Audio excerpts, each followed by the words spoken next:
بسم اللہ الرحمن الرحیم. جناب عبدالحق صاحب, شاہد اسلم صاحب, عابد عباسی صاحب, ویب صاحب, انور صاحب اور تمام حاضرین جو یہاں پر موجود ہیں, بڑی خوشی کی بات ہے کہ آپ کے ایک نوجوان صحافی ساتھی شاہد اسلم صاحب کی تقریب پذیرائی ہو رہی ہے. تو کچھ دوستوں نے یہاں پہ خراج عقیدت کا لفظ استعمال کیا, وہ بھی ٹھیک ہے, لیکن اگر پذیرائی, عزت افزائی کا لفظ استعمال کریں تو زیادہ مناسب ہوگا. بعض اوقات لفظوں کا جو غلط استعمال ہے اس سے کچھ مسائل بھی پیدا ہو سکتے ہیں.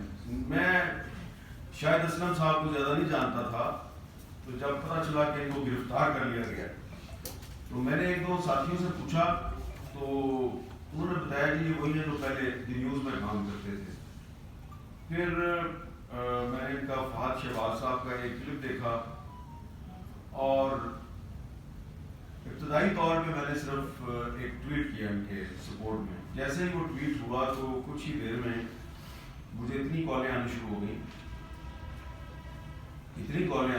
کہ میں نے کہا اتنی کالیں تو بہت لوگ گرفتار ہوئے ہیں, تو سب کے لیے آواز اٹھائیے.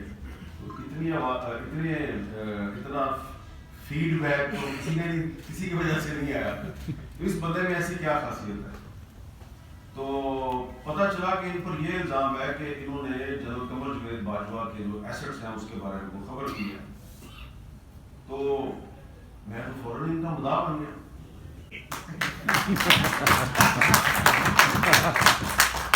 تو میں ان سے اس وقت تک ملا نہیں تھا, لیکن پھر جب میں نے اپنے طور پر پتہ کیا, ادھر سے پوچھا ادھر سے پوچھا, تھوڑی سی انویسٹیگیشن کی, کنفرم نہیں ہو رہا تھا کہ خبر انہوں نے دی ہے یا نہیں دی. اور میں نے سوچا یار خبر دی ہے یا نہیں دی, لیکن نام تو آ رہا ہے نا اس کا کہ کس نے باجوے کے ایسٹس کو تشخیص بام کیا ہے, وہ بندہ ٹھیک ہی ہوئے گا.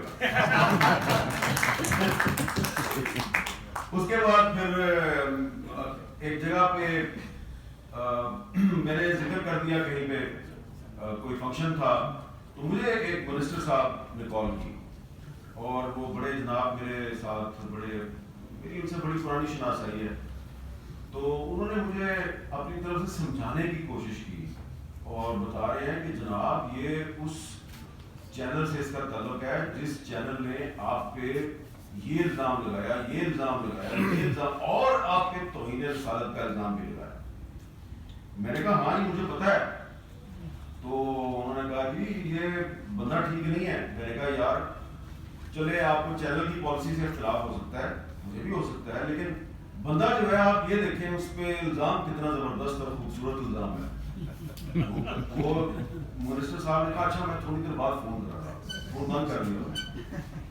تو پھر وہ رات کو مجھے ملنے آئے, اور دوبارہ انہوں نے نا فون پہ جو لفظ لگا تھا وہ کچھ اور تھا, فون پہ کچھ اور سمجھا رہے تھے, اور جب پرائیویٹلی ملے تو کہتے ہیں ہاں منڈے نے کام پہ چلا دیا.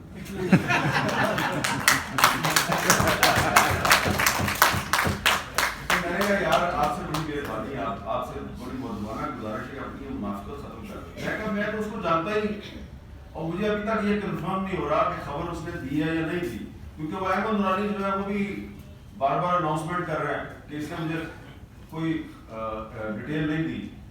تو لیکن یہ ہے کہ میں نے اپنی کمیونٹی کے جو لوگ ہیں ان کا جو فیڈ بیک ہے اس کو سامنے رکھ کے اندازہ لگایا کہ یہ اچھا آدمی ہے, صحیح ہے.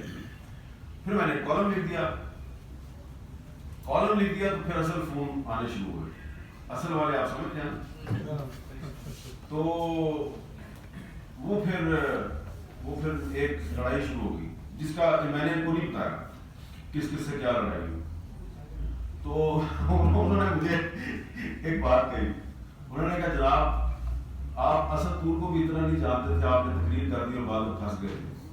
اس کو تو آپ بالکل ہی نہیں جانتے, تو اس کے لیے اتنا سٹینڈ لے رہے ہیں. میں نے کہا یار بات یہ ہے کہ میں شاہد اسلم کو نہیں جانتا, لیکن میں جنرل قمر جاوید باجوہ کو جانتا ہوں, تو اس کا نام اس کے ساتھ آ رہا ہے. تو وہ بھی بات ہوئی تھی کہ بالکل شاہد اسلم جو ہے وہ ہمارا مزاحمت کا نیا ستارہ ہے. تو یہ مزاحمت کا نیا ستارہ اس لیے بنا ہے کہ اس کا نام سازش اور کینہ پروری کے اشتہار جنرل باجوہ کے ساتھ ہے. تو اس لیے بھائی جان آپ ہمارے لیے قابل فخر ہے, اور میں مزید آپ کو اس طرح سے آپ کی تعریفیں نہیں کرنا چاہتا, آپ کی پذیرائی اس انداز میں نہیں کرنا چاہتا کہ آپ کے لیے مسائل پیدا ہو جائیں, لیکن یہ ہے کہ آپ نے جس جرأت اور بہادری سے اپنے خلاف الزام کا سامنا کیا اور آپ ڈٹے رہے, آپ نے پاسورڈ نہیں دیا, اور آپ نے جو ہمارے جو بزرگ صحافی ہیں جن کو دیکھ کر ہم اس شعبے میں آئے, آپ نے ان کی روایت کو آگے بڑھایا. اور اچھی بات یہ ہے کہ آپ کے دوست آپ کے ساتھ کھڑے رہے, اور آج آپ کے لیے یہاں پہ ایک بڑی اچھی ایک تقریب پذیرائی کا اہتمام کیا گیا ہے, اور اس پہ آپ سب مبارکباد کے مستحق ہیں. ایک بات میں اور کہوں گا کہ جو موجودہ حالات کا ذکر ہوا, جب میں عابد عباسی صاحب جب میں آپ کو دیکھتا ہوں نا تو مجھے اشفاق ساجد یاد آ جاتا ہے. تو اشفاق ساجد مجھے کیوں یاد آتا ہے, کافی سال پہلے کی بات ہے کہ جب میری بھی ایک ٹیپ نکلی تھی اور وہ جوڑ کے بہت سی چیزیں, تو میرے پر بھی ایک کیس بن گیا. تو اس وقت وہ اشفاق ساجد صاحب RIUJ کے پریزیڈنٹ تھے, تو اشفاق اور عابد عباسی صاحب اس وقت بھی ان کے ساتھ تھے, اور بھی بہت سے دوست تھے. اس وقت ابھی تک مشتاق مناز صاحب جو ہے وہ پاکستان کی سیاست کا شکار نہیں ہوئے تھے, تو وہ انہوں نے ایک کمیٹی بنا دی تھی, ایک کمیٹی بنا دی گئی, کمیٹی انویسٹیگیٹ کرے گی کہ یہ حامد میر پہ الزام صحیح ہے یا غلط ہے. کمیٹی تو انہوں نے بنا دی اور اپنی تحقیقات بھی شروع کر دی. اس کے بعد اشفاق ساجد صاحب جو ہے وہ جب بھی مجھے ملتے تھے تو مجھے سائٹ پہ لے جا کے بتاتے تھے کہ اے ہو گیا, کہ اے ہو گیا, کہ ہوں انج ہو گیا, کہ بڑے حالات خراب ہو گئے ہیں, لیکن کسی فکر نہ کرو میر صاحب اسی پڑھے نہ. تو ان کو بیچاروں کو بڑے پڑا اس کو تنگ کیا گیا. الٹیمیٹلی اس نے پھر اپنی ایک رپورٹ دے دی.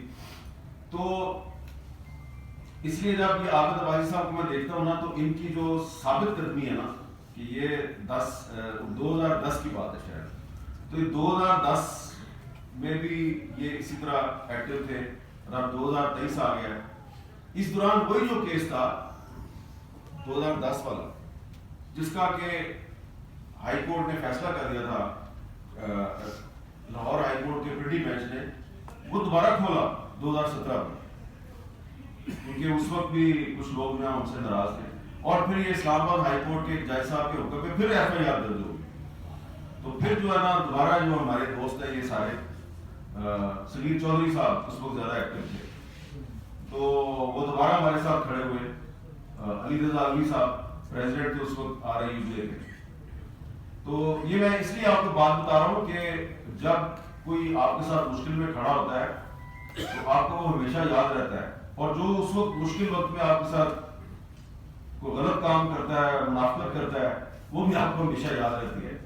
تو اس لیے شاہد اسلم صاحب یہ آپ کا ایسٹ ہے کہ سارے لوگ جو ہیں, اور ابھی میں سمجھتا ہوں کہ ابھی آپ کو مزید خبردار رہنے کی ضرورت ہے, اور